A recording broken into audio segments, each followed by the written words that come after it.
That seatbelt sign is your only indication that it's safe to move about the cabin and collect your belongings. Please be careful not opening the overhead bins, as those items may have shifted in flight and could fall out.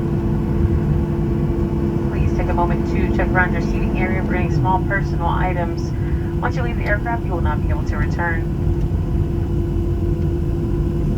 Any guests on board needing wheelchair assistance, please remain seated. Once I verify that wheelchairs are available in the jet bridge, I'll make another announcement for you to deplane.